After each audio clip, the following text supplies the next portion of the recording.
છે party finally just અત્યારે આપણે નીકળી ગયા છીએ ઘરેથી અને આ પાર્ટીનો અચાનક ફોન આવી ગયો ખબર જ છે ભાઈ આજે છે શનિવાર એટલે થોડોક વહેલા છૂટવાનો છે એટલે ફોન તો એનો આવી ગયો છે તો આપણે જઈએ છીએ આજે છે શનિવાર તો બધાને શુભ શનિવાર અને આપણે અત્યારે નીકળ્યા છીએ અહીંયાથી જઈએ છીએ લંકા વિજય હનુમાન દાદાના સાનિધ્યમાં દર્શન કરવા માટે તો વ્લોગમાં બન્યા રહ્યો આવશે ખૂબ મજા અને આજે છે શનિવાર એટલે આજે દર્શન કરીને જ આવવાનું છે ગમે એટલું ટ્રાફિક હોય રસ્તા ઉપર વાહ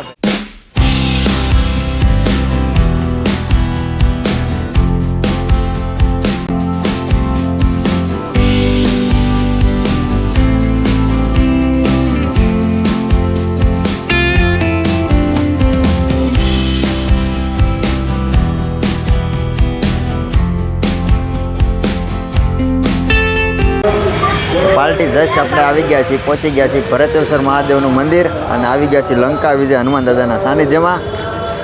તો જસ્ટ અત્યારે આપણે પહોંચી ગયા છીએ લંકા વિજય હનુમાન દાદાના સાનિધ્યમાં અને સંધ્યા સમય થઈ ગયો છે આરતી પણ ચાલુ લાગે છે અમને હજી તો અંદર હાલ્યા જઈ ગઈ છીએ તો સમય થઈ ગયો છે પૂરો હા જય મહાદેવ મહાદેવ મહાદેવ હર મહાદેવ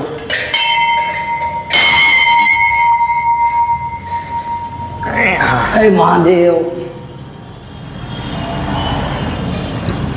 તો પાર્ટી આપણે જસ્ટ અત્યારે લંકા વિજય હનુમાન દાદાના સાનિધ્યમાં દર્શન કરવા આવ્યા એ પહેલાં મહાદેવનું મંદિર છે તો અમે આવ્યા છીએ દર્શન કરવા માટે તો મહાદેવના દર્શન કરીને પાછળના ભાગમાંથી જવાય છે તાપીના કાંઠે લંકા વિજય હનુમાન દાદાનું સાનિધ્ય છે ત્યાં અમે જવાના છીએ અને લગભગ આરતી થઈ કે નહીં ખબર નથી થઈ ગઈ હોય અત્યારે તો આરતી તો થઈ આરતી થઈ ગઈ છે પણ હવે આપણે દાદાના દર્શન કરવા જઈએ છીએ આવશે ખૂબ મજા તો વ્લોગમાં બન્યા રહેજો પહોંચી ગયા છે અત્યારે લંકા વિજય હનુમાન તો અમે અત્યારે હનુમાનજી મહારાજના દર્શન કરવા જઈએ છીએ આજે શનિવાર તો અમે હવે દર્શન કરવા જઈએ છીએ મંદિરે અમે પહોંચી ગયા છીએ હવે તાપી નદીના કિનારે તાપી નદીના કિનારે નજારો પણ અત્યારે નાઇટ લુક એક મસ્ત આવે છે અને આપણે દાદાના સાનિધ્યમાં પહોંચી ગયા જસ્ટ અત્યારે આપણે પહોંચી ગયા છીએ લંકા વિજય હનુમાન દાદાના સાનિધ્યમાં તો ચાલો આપણે દર્શન કરીએ ભાઈ છે શનિવાર આરતી થઈ ગઈ લાગે કેમ લાગે તમને? આરતી થઈ ગઈ છે અત્યારે 7:30 થઈ ગયા એટલે અત્યારે આરતીનો ટાઈમ કમ્પ્લીટ પૂરો થઈ ગયો લંકા વિજય હનુમાન દાદાના સાનિધ્યમાં ભાવિ ભક્તો બધા દર્શન કરે છે અને ઓલરેડી અમારે થોડુંક પહોંચવામાં લેટ થયું છે ટ્રાફિકના હિસાબે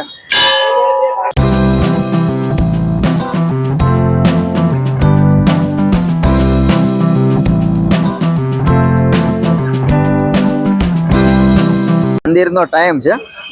રાતે 10 વાગ્યા લગી જ ખુલ્લું રહેશે એવું લખ્યું છે સામે એમ લાગે દ્વારકા કેમ આપણે 56 સીડીમાં દાદરા ઉતરતા એવું લાગે આવે છે ખૂબ મજા આવે હા દાદાના ઘેરા દર્શન અને સરસ મજાનું એક બાજુમાં મંદિર છે જગન્નાથ ભગવાન કૃષ્ણ ભગવાન સુભદ્રાજી અને બલરામનું મંદિર છે તો આપણે જઈએ છીએ દર્શન કરવા આવે મજા આવી ગઈ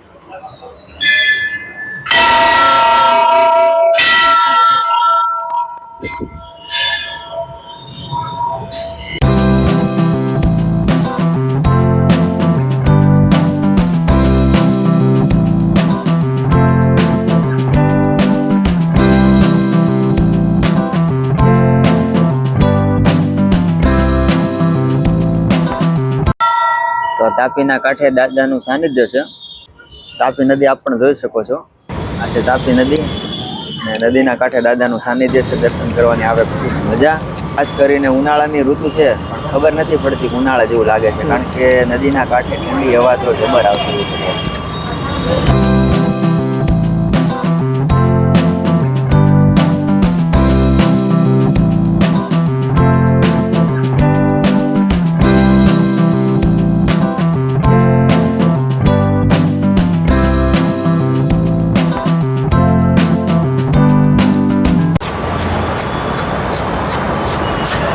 મસ્ત ગાવડી છે તો અમે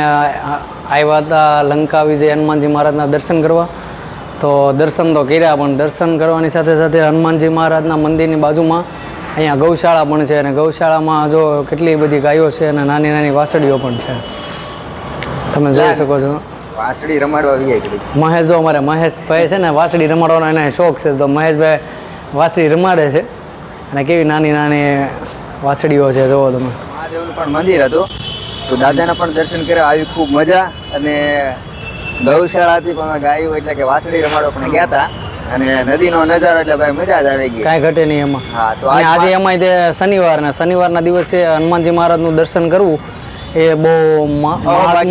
મહાત્મ્ય અલગ છે એનું. અને તો દર શનિવારે હનુમાનજી મહારાજના દર્શન કરવા જવું જરૂરી છે. ખાલી શ્રીફળ નો વધારે તો કાંઈ નહીં, પણ દર્શન તો જરૂર કરવા જોઈએ દર શનિવારે. માટે એટલું ફરી મળીએ નવા વ્લોગમાં. જય માતાજી, જય દ્વારકાધીશ.